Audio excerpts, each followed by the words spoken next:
Et chaque année, c'est la même chose, la même question. Même zizanie, des conversations, des disputes entre les musulmans sur Facebook. On va faire très simple.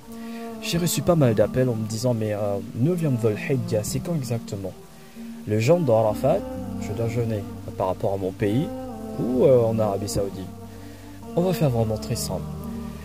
Pas mal d'appels aujourd'hui, pas mal de messages en me demandant mais tu peux m'expliquer parce que tu as publié des hadiths. Quand je regarde, je comprends, mais je vois d'autres vidéos en me disant que j'ai vu le cheikh, l'imam, me dit, il explique que voilà, Yawm al-Arafat c'est uniquement en Arabie Saoudite, il n'y a pas ailleurs, donc si tu le fais avant ou après, c'est pas validé, c'est pas accepté. Donc moi du coup, je comprends pas, je suis perdu. Je veux avoir une explication rationnelle. Bon, on va faire vraiment très simple. Je ne vais pas rentrer dans les détails, ijma, qiyas, qu'est-ce que c'est? Très simple. Tu vois, lorsque tu es perdu en islam, tu as des doutes, tu ne sais pas quoi faire exactement, tu remontes dans le passé. Tu vas voir ce que faisaient nos prédécesseurs, les anciens.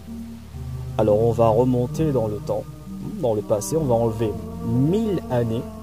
Regarde, en arrière, ces gens-là, 1000 années de cela, lorsqu'il n'y avait pas de Facebook, il n'y avait pas de WhatsApp, tu ne pouvais pas faire live, appel vidéo, appel téléphonique, tu ne pouvais pas commenter, tu ne pouvais pas poster des choses.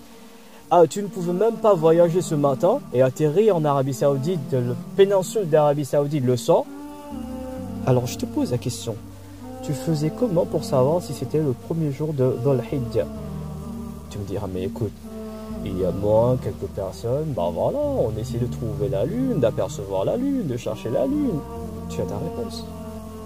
Si 1000 années de cela, lorsqu'il n'y avait pas de technologie, tu partais, tu essayais de trouver la lune, de chercher la lune, ben, tu as ta réponse, mon ami.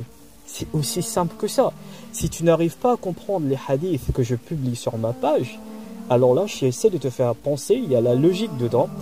Si 500 années, 1000 années de cela, lorsqu'il n'y avait pas de technologie, pas d'appel téléphonique, tu ne savais même pas c'était quand Yawm al-Arafat en Arabie Saoudite, tu te basais sur le fait d'avoir vu, d'avoir trouvé, d'avoir aperçu la lune X jours, et à partir de cela, tu dis que 9 jours après, c'est Yawm al-Arafat, tu continues.